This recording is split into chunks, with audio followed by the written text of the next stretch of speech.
Então, por favor, meus amados, abram a Bíblia Sagrada no Evangelho de Jesus, segundo o apóstolo João, capítulo 4, a partir do versículo 1. Se você tem uma tradução igual a minha aí, que é a Revista e Corrigida, você ler na tua Bíblia vai dar certo. Se você tiver uma outra tradução, eu sugiro que você acompanhe na tela, para que não perca nenhuma palavra. Eu vou fazer uma leitura rápida e corrida desta passagem bíblica maravilhosa, que eu sei que muitos conhecem, mas que reserva grandes novidades para a nossa vida nessa noite. Amém, meus amados? Diz assim a palavra do Senhor: e quando o Senhor veio a saber que os fariseus tinham ouvido que Jesus fazia e batizava mais discípulos do que João, ainda que Jesus mesmo não batizava, mas os seus discípulos, deixou a Judéia e foi outra vez para a Galiléia. E era-lhe necessário passar por Samaria. Foi, pois, a uma cidade de Samaria chamada Sicar, junto da herdade que Jacó tinha dado a seu filho José. E estava ali a fonte de Jacó. Jesus, pois, cansado do caminho, assentou-se assim junto da fonte. Era isso quase a hora sexta. Aqui eu quero abrir um parênteses para explicar que esse termo aí, hora sexta, né? Significa não outra coisa, a não ser ao meio-dia. Eles começavam a contar o horário às 7 horas da manhã. Então, 7, 8, 9, 10, 11, 12, meio-dia. Amém, queridos? Então, isso era ao meio-dia. Versículo 7. Veio uma mulher de Samaria tirar água. Disse-lhe Jesus: dá-me de beber, porque os discípulos tinham ido à cidade comprar comida. Disse-lhe, pois, a mulher samaritana: como, sendo tu judeu, me pedes de beber a mim, que sou mulher samaritana? Porque os judeus não se comunicam com os samaritanos. Jesus respondeu e disse-lhe: se tu conheceras o dom de Deus, e quem é o que te diz, dá-me de beber, tu lhe pedirias, e ele te daria água viva. Disse-lhe a mulher: Senhor, tu não tens com o que tirar, e o poço é fundo. Onde, pois, tens a água viva? És tu maior do que Jacó, o nosso pai, que nos deu o poço, bebendo ele próprio dele, e os seus filhos e o seu gado? Jesus respondeu e disse-lhe: qualquer que beber desta água tornará a ter sede, mas aquele que beber da água que eu lhe der nunca terá sede, porque a água que eu lhe der se fará nele uma fonte de água a jorrar para a vida eterna. Disse-lhe a mulher: Senhor, dá-me dessa água, para que não mais tenha sede e não venha aqui tirá-la. Disse-lhe Jesus: vai, chama o teu marido e vem cá. A mulher respondeu e disse: não tenho marido. Disse-lhe Jesus: disseste bem, não tenho marido, porque tiveste 5 maridos, e o que agora tens não é teu marido. Isso disseste com verdade. Disse-lhe a mulher: Senhor, vejo que és profeta. Nossos pais adoraram nesse monte, e vós dizeis que é em Jerusalém o lugar onde se deve adorar. Disse-lhe Jesus: mulher, crê-me, que a hora vem em que nem neste monte, nem em Jerusalém adorareis o Pai. Vós adorais o que não sabeis. Nós adoramos o que sabemos, porque a salvação vem dos judeus. Mas a hora vem, e agora é, em que os verdadeiros adoradores adorarão ao Pai em espírito e em verdade, porque o Pai procura a tais que assim o adorem. Deus é espírito, e importa que os que o adorem em espírito e em verdade. A mulher disse-lhe: eu sei que o Messias, que se chama o Cristo, vem. Quando ele vier, nos anunciará tudo. Jesus disse-lhe: eu o sou, eu que falo contigo. E nisso vieram os seus discípulos, e maravilhavam-se de que estivesse falando com uma mulher. Todavia, nenhum lhe disse: que perguntas? Ou, por que falas com ela? Deixou, pois, a mulher o seu cântaro e foi à cidade. E disse àqueles homens: vinde e vede um homem que me disse tudo quanto eu tenho feito. Porventura, não é este o Cristo? Saíram, pois, da cidade e foram ter com ele. Amém, queridos?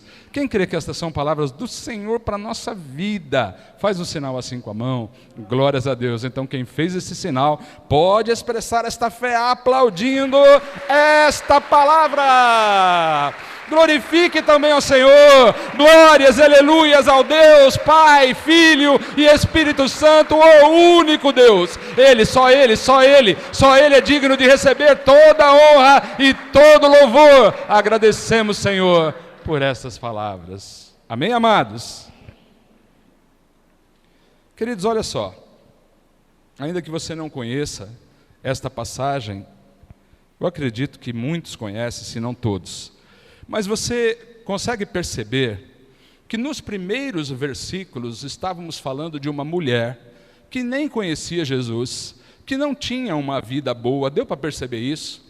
Deu para perceber que no começo ela conhece Jesus, as coisas começam a mudar, e que nos últimos versículos estamos falando de uma mulher que se tornou uma pregadora do Evangelho do Senhor Jesus Cristo, uma mulher de fé, que era uma espécie de chave numa cidade extremamente importante, que era Samaria. Deu para entender isso? Olha, queridos, só por aí. Deixa eu te dizer que, se porventura você tivesse um resumo da tua vida escrito em versículos, pode ser que os primeiros não sejam os melhores. Talvez você começasse mal, sem conhecer Jesus, tentando fazer da tua vida muitas coisas, tenha encontrado uma frustração. Mas eu quero te dizer que os últimos versículos da tua vida, quando Jesus entra, quando Ele começa a te ensinar, quando Ele fala contigo, depois que você tem um encontro verdadeiro com Jesus, tudo pode mudar. Aleluias! Você pode se tornar uma chave de salvação no meio do teu povo. Os propósitos do Senhor sendo revelados no teu coração, dando a força que você necessita, nem você é capaz de imaginar onde você pode chegar. Amém, querido? Você crê nisso? Agora olhem, prestem atenção numa coisa. A mulher era samaritana. E tem um versículo aqui, é o 9, que eu vou pedir para a irmã deixar na tela. Diz assim que aquela mulher samaritana, quando vai falar com Jesus, ela diz: olha, você sendo judeu, como é que você pede água para mim? Ela diz mais, né? Ela diz: eu sou uma mulher samaritana, você é judeu. E entre parênteses, a Bíblia explica que os samaritanos não se comunicavam com os judeus. Eles não se davam bem. Os judeus não eram bem vistos pelos samaritanos. Mas só que tem uma coisa, irmãos. Jesus estava entre os judeus. O próprio Senhor Jesus era judeu. Quando a gente traz isso para o nosso tempo, a gente precisa entender que muitos são aqueles que não gostam da igreja, que não querem se envolver com a igreja do Senhor Jesus Cristo, não quer fazer parte dela, entende que ela não é necessária. Mas tem uma coisa: Jesus está no meio da igreja. Aleluias! Jesus é o cabeça da igreja, que é o corpo. Ele não se desliga da igreja. Ele está sempre entre nós. Ele é quem comanda a igreja. A igreja é a noiva do Cordeiro. Então, assim, nós temos que pensar como era a vida daquela mulher no meio dos samaritanos. De que forma vivem as pessoas que estão num grupo, que pertence a uma ala, ou seja lá o que você queira chamar, uma facção, não sei, que não tem Jesus? Ela era uma mulher que tinha a vida muito complicada. Uma mulher cheia de marcas da vida, de sentimentos que a gente pode perceber, aí a partir do versículo, qual que é o versículo mesmo? Eu não lembro, mas eu vejo agora aqui. Pega aí, minha irmã, hoje nós temos uma operadora nova lá, né, na transmissão, Cristiele, né? Pronto, já contei para toda a igreja, não adianta você se esconder. Mas coloca para mim, minha amada, por favor, a partir do versículo 16. Vamos entender um pouquinho quem era ela. Diz assim a palavra do Senhor: disse-lhe Jesus: vai, chama o teu marido e vem cá.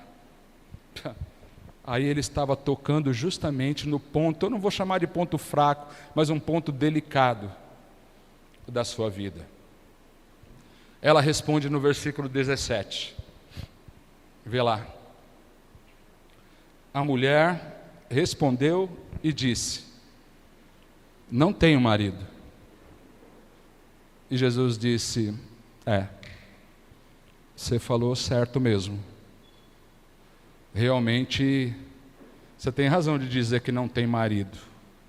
Mas no versículo 18, ele diz para ela coisas que só alguém que realmente tivesse a sensibilidade de Jesus, o poder de compreender um coração, o poder de saber todas as coisas, poderia dizer. Ele diz: porque tiveste 5 maridos. Quantos maridos ela teve, irmãos? E agora esse aí que você tem não é o teu marido. Isso disseste com verdade. O que a gente pode, através de 1 ou 2 versículos como esses, entender sobre a vida dela? Amados, ela um dia conheceu uma pessoa. Ela sentiu uma simpatia ou uma atração por essa pessoa. Ela teve as primeiras conversas com esta pessoa.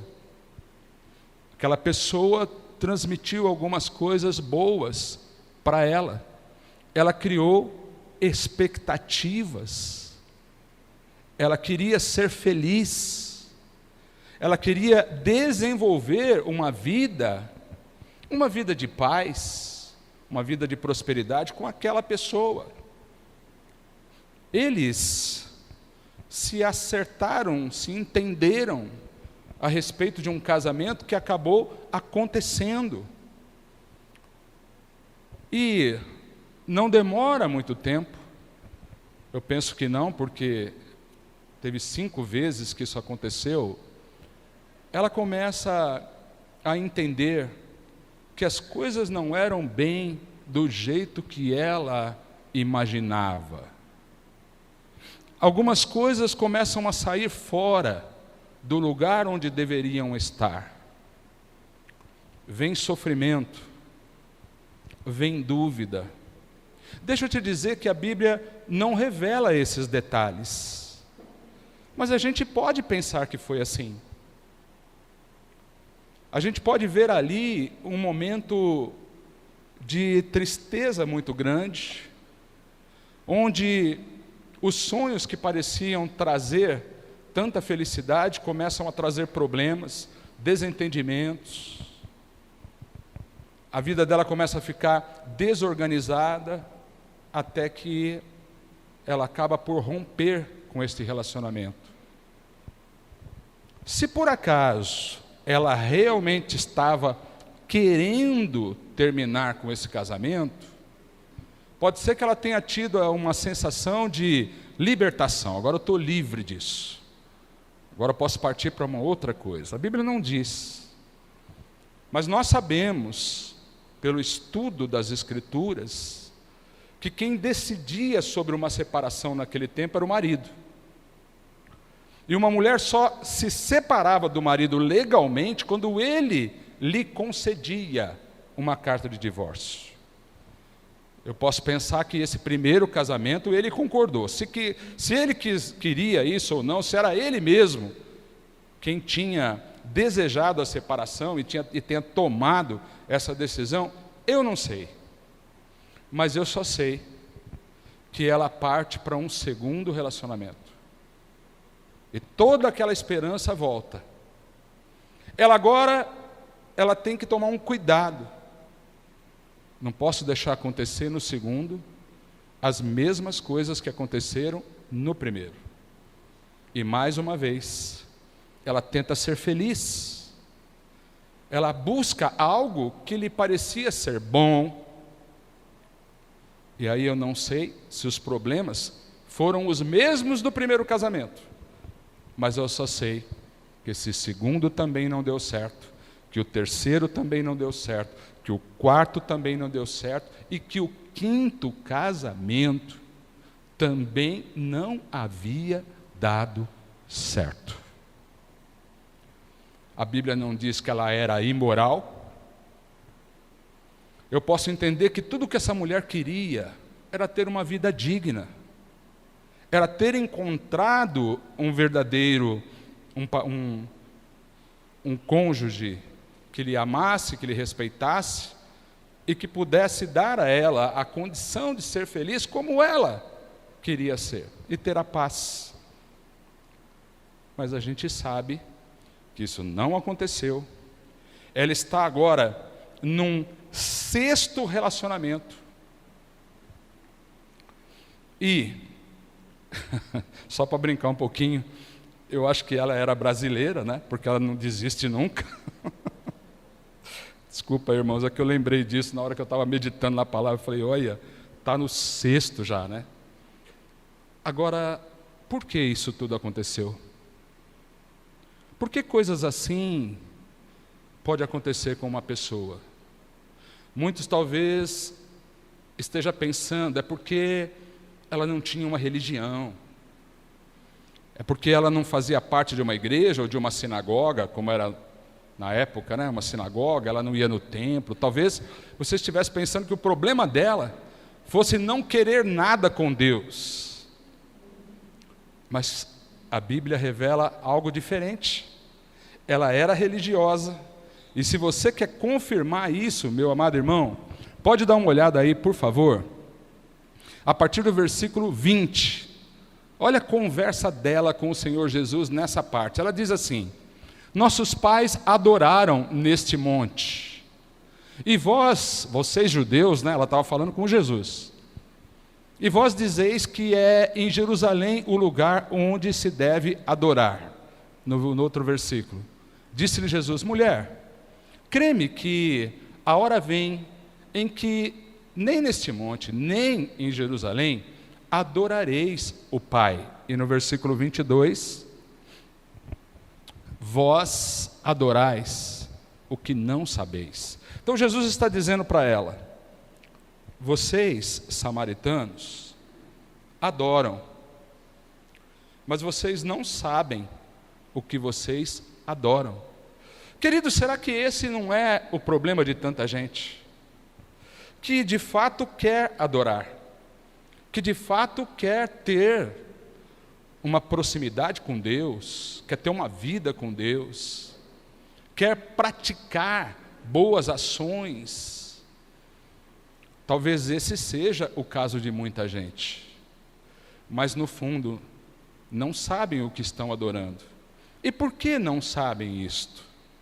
Porque só é um verdadeiro adorador, só está no lugar certo da adoração quando você tem Jesus.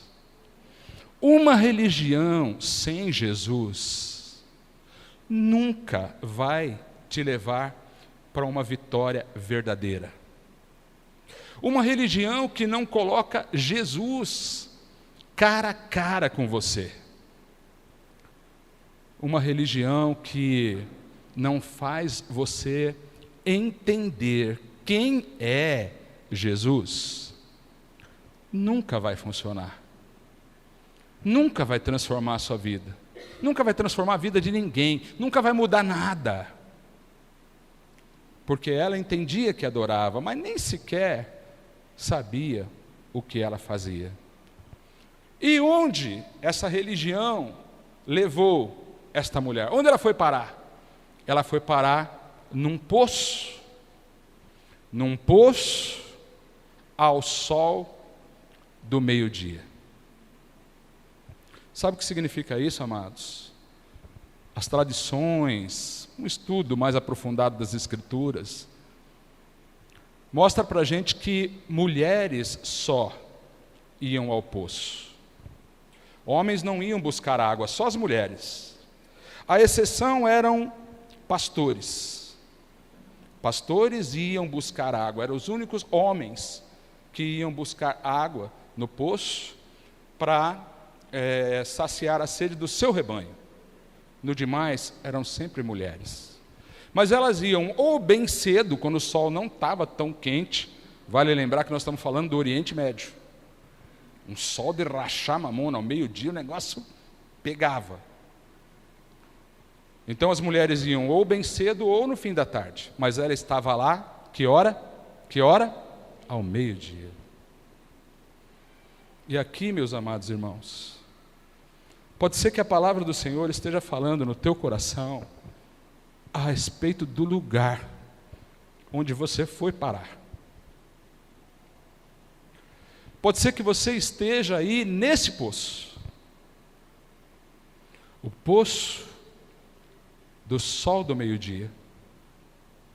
Um poço de desilusão, de amargura. Um poço onde você chega depois de tantas tentativas para ser feliz. Quantos também querendo uma vida digna, uma vida de felicidade, uma vida de paz, tentaram tantas vezes as mesmas coisas. Eu nem digo que seja num casamento, não digo que alguém tenha casado 5 vezes aqui,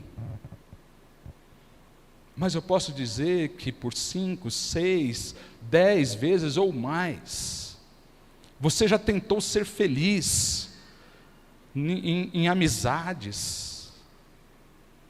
Você tentou ser feliz com pessoas que pareciam preencher o vazio que estava dentro do teu coração. Muita gente tem tentado repetidas vezes ser feliz de verdade com o trabalho. Alguns pensam que comprando um carro novo vai ser mais feliz.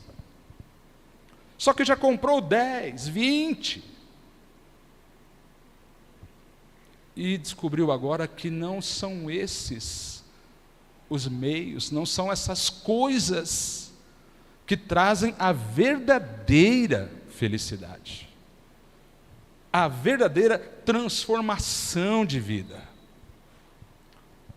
Sabe, queridos, então a gente tem uma mulher ali no poço do sol, no sol do meio-dia, para não ser vista por ninguém, fugindo dos olhares, dos apontamentos, do julgamento. O que eu acho interessante é que Jesus, tendo que ir da Judéia, que ficava no sul, para a Galiléia, que ficava no norte, tinha que passar por Samaria, que estava no meio. Mas os judeus não faziam aquele caminho.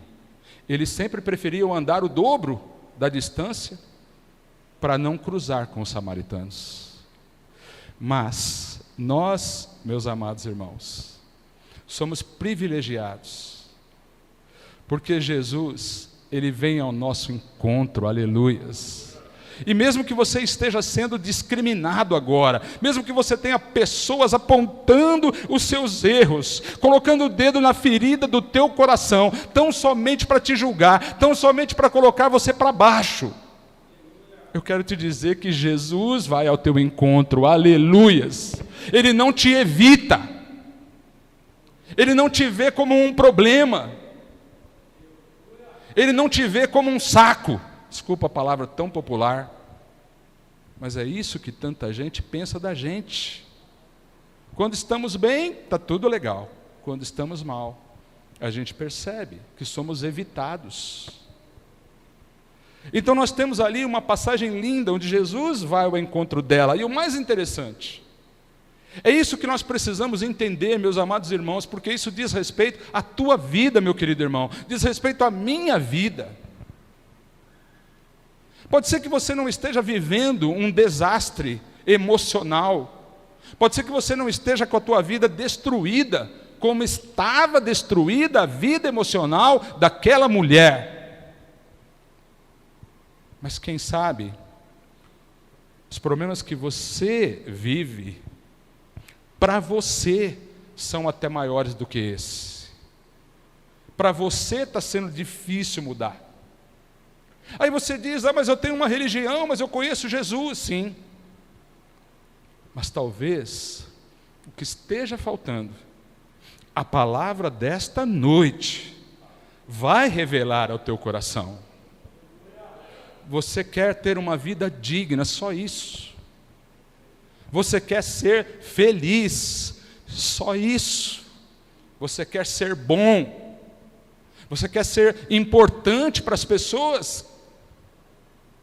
Você quer ser útil para a sociedade.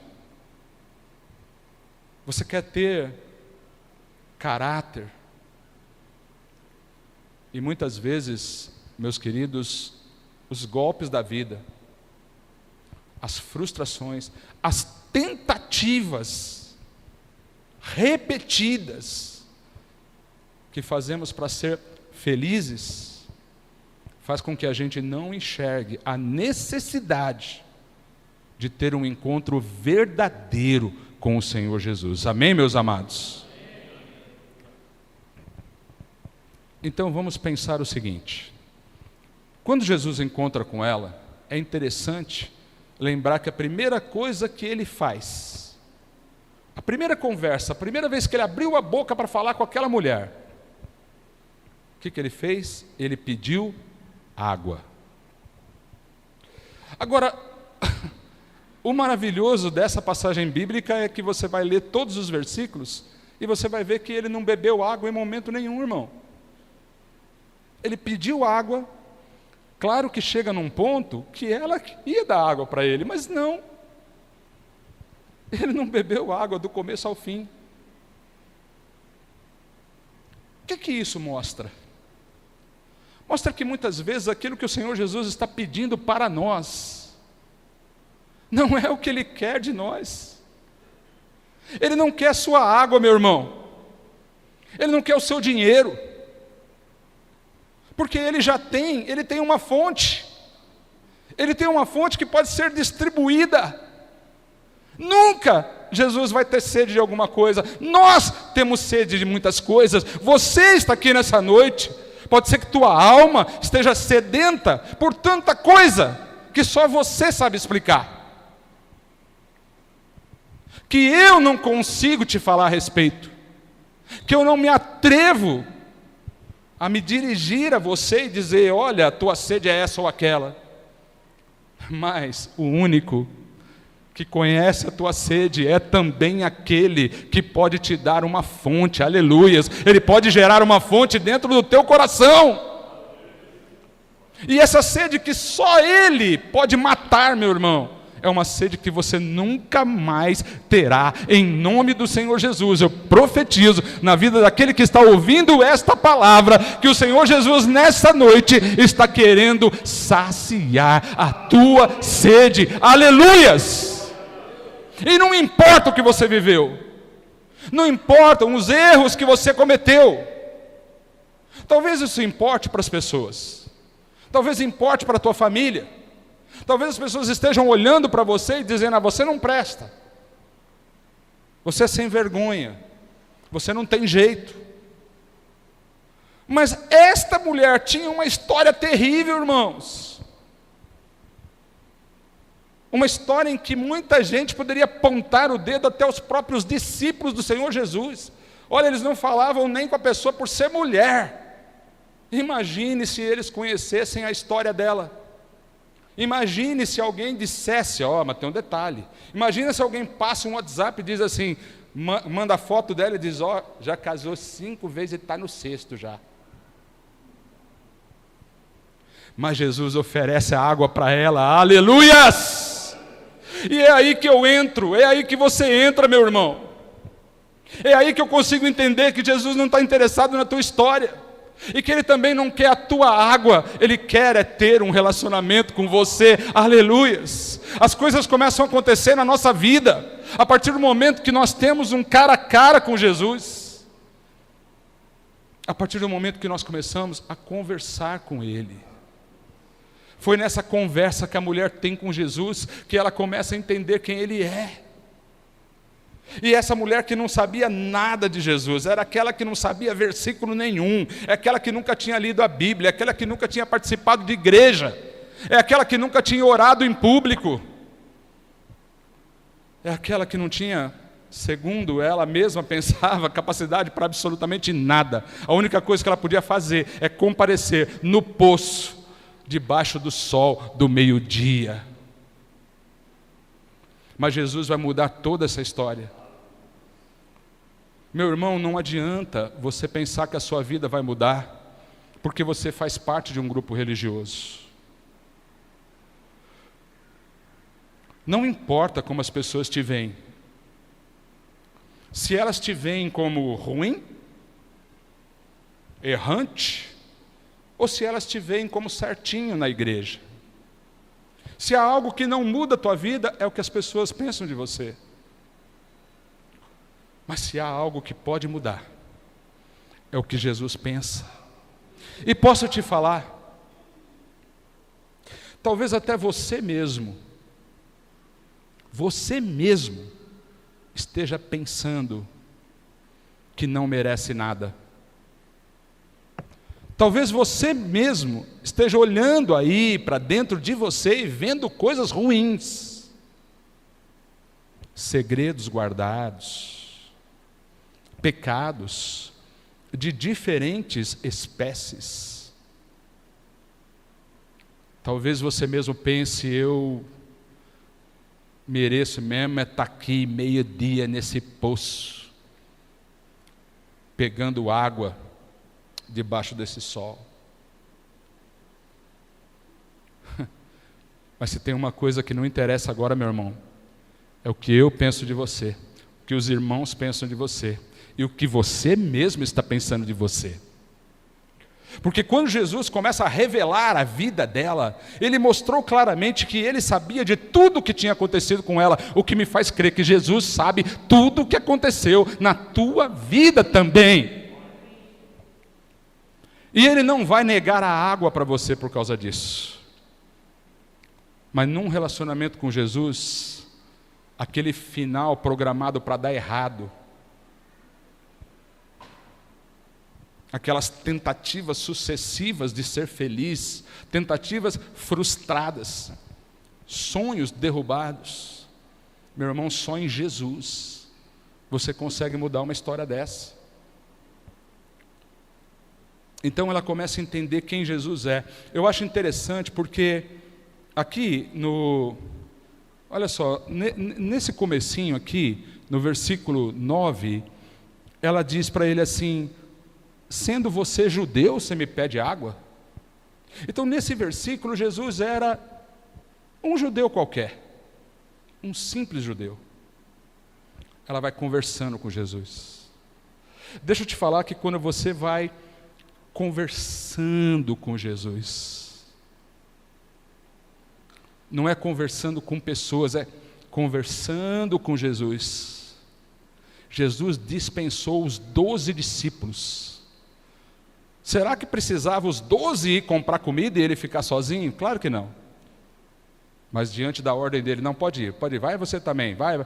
Pedrão, zarpa. Bartolomeu, vai você também. Natanael, cai fora. João, pode ir você, seu irmão Tiago, pode todo mundo, vai, André, vai todo mundo comprar comida, eu vou ficar aqui. Jesus muitas vezes vai tirar pessoas ao nosso redor para que a gente possa ter um encontro com Ele, aleluias. Pode ser que coisas que Ele esteja tirando de perto de você, coisa que você acha importante. Talvez você pense que é importante estar rodeado de muitos amigos. Pode ser que você ache importante ter pessoas que te elogiem e que te reconheçam quem você é. Pode ser que Jesus esteja tirando essas pessoas. Jesus vai tirar algumas coisas para que Ele possa estar sozinho com você.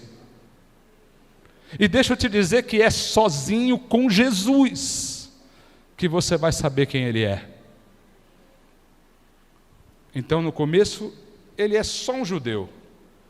Depois, no versículo 19, quando Jesus já tinha dito muitas coisas a respeito dela, ela diz assim: disse-lhe a mulher: vejo, Senhor, vejo que és profeta.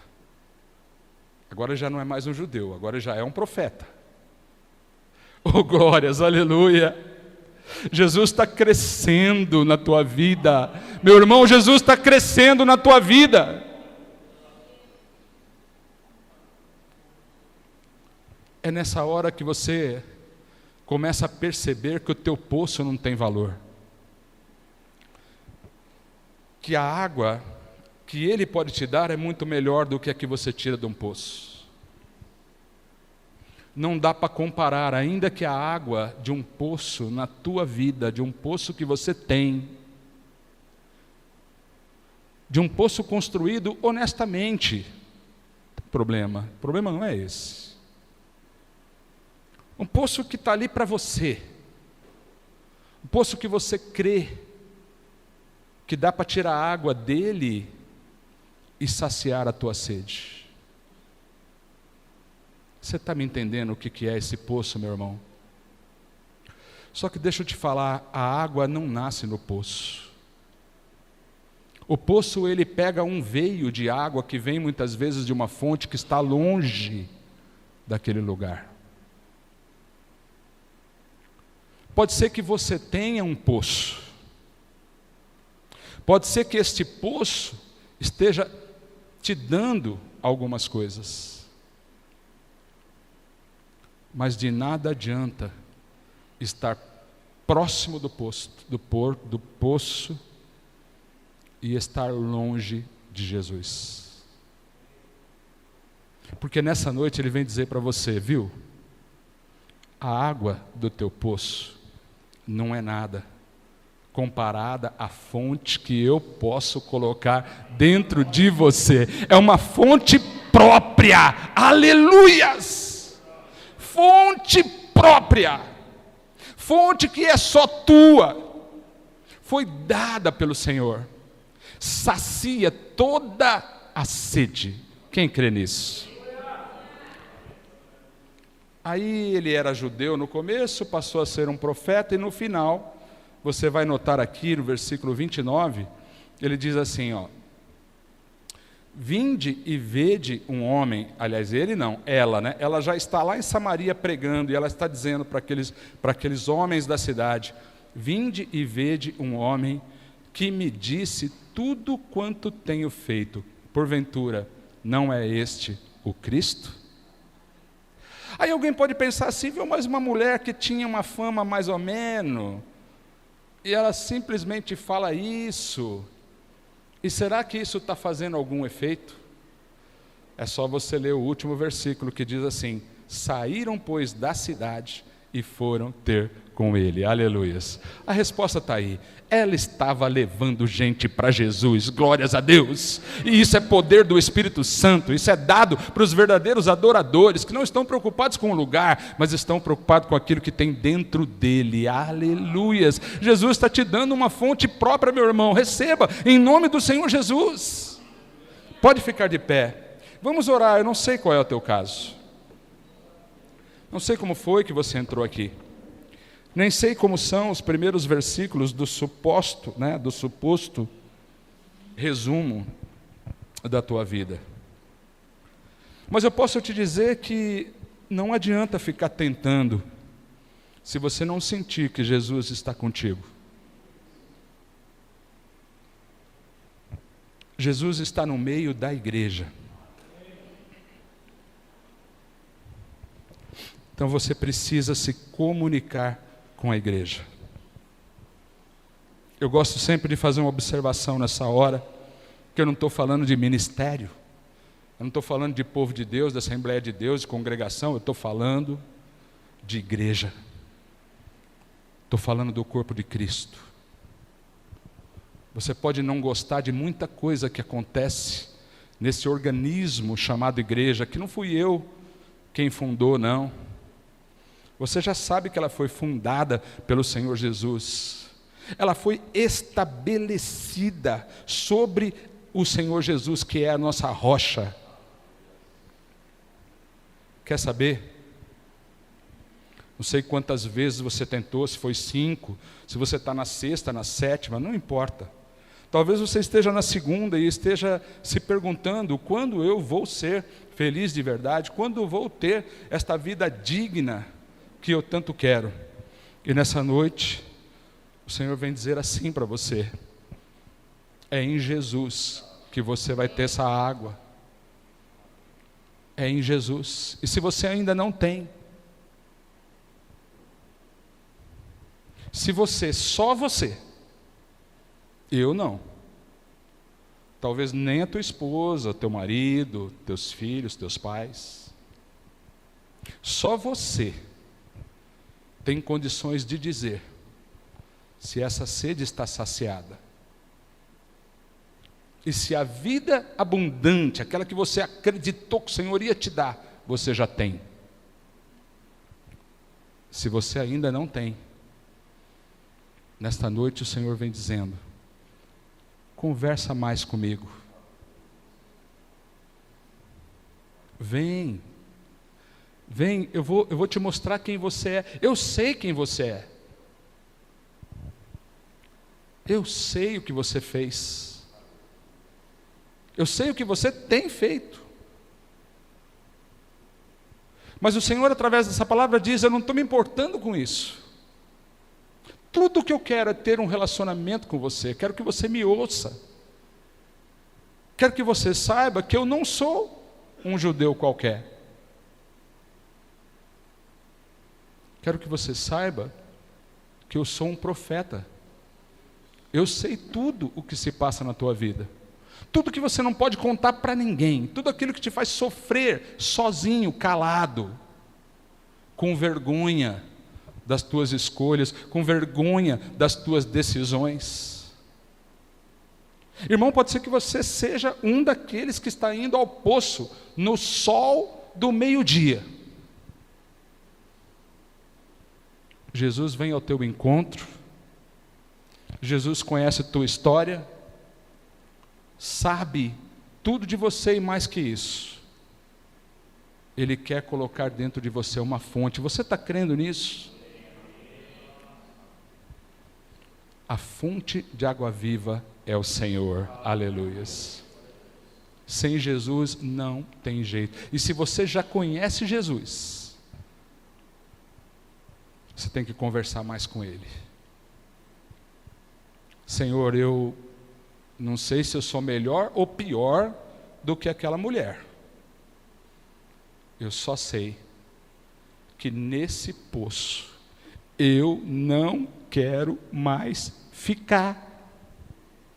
Declare isso diante do Senhor nessa noite. Diga: eu não quero mais esse poço. Eu quero a tua água. Eu quero água da fonte. Quero água viva, água corrente. Não quero água parada. Eu quero água corrente. Eu quero que flua em mim as águas do teu Espírito. Então abaixa a tua cabeça, fecha os teus olhos e ore ao Senhor nessa hora.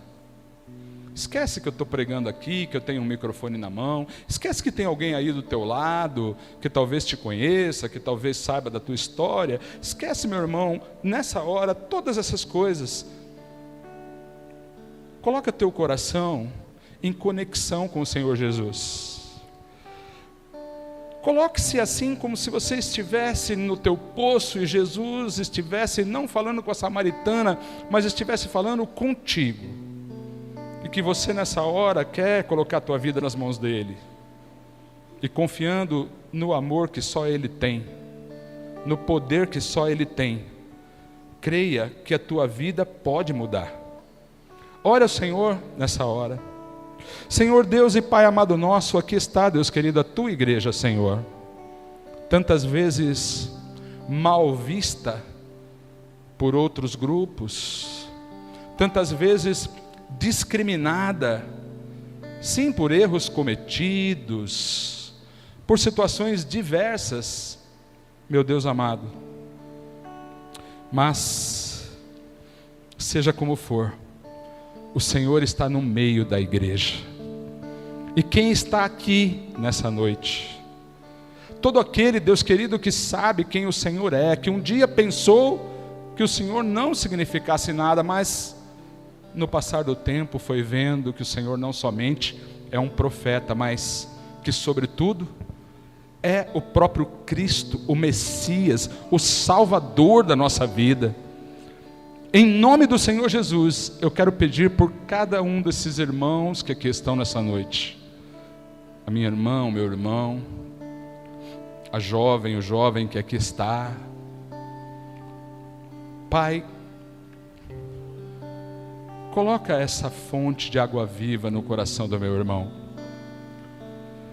Faça com que ele perca o desejo pelas águas do poço de Jacó. E sinta, Deus querido, o que é ter uma fonte própria, que só o Senhor pode dar. Em nome do Senhor Jesus, eu te peço transformação de sentimentos. Eu te peço nesta noite, pelos meus irmãos, reconstrução de vida emocional. Eu peço, Pai querido, ao Senhor nessa noite, pelos meus irmãos que aqui estão, que haja, Deus querido, uma reconquista de autoestima. Todo irmão, toda irmã que aqui, Senhor, se sente rejeitado, se sente fracassado, porque tomou um golpe da vida, talvez porque tenha sido rejeitado por uma pessoa, talvez por ter depositado esperança em receber felicidade ou paz ou dignidade através da vida de uma pessoa e foi decepcionado e está caído nessa hora. Meu Pai, em nome do Senhor Jesus, coloca dentro dele uma fonte de águas vivas que só o Senhor pode dar. É isso que nós te pedimos, porque nós te conhecemos, e se te conhecemos, nós temos que pedir dessa água. Transforma, Senhor, situações, e que isto seja para a glória do seu nome. Senhor, não poderíamos deixar aqui de lembrar que aquela mulher com a vida transformada, com o toque do Senhor Jesus, largou aquele cântaro de água na beira do poço e corre para cumprir um propósito que o Senhor Jesus tinha para a vida dela. Fortaleça, Senhor, as mãos cansadas. Fortaleça, Senhor, como fortaleceu o nosso amado irmão Renan. Fortaleça todo aquele que se encontra desanimado, caído espiritualmente, desanimado com as situações da vida, talvez decepcionados com eles mesmos. Em nome do Senhor Jesus, eu sei que a tua palavra tem poder, Deus querido, e que este poder seja derramado sobre cada um agora que crê, em nome do Senhor Jesus, em nome do Senhor Jesus, todos juntos a uma só voz, em nome do Senhor Jesus. Amém. Quem creu, recebeu, pode aplaudir esta palavra, aleluias. Aleluia.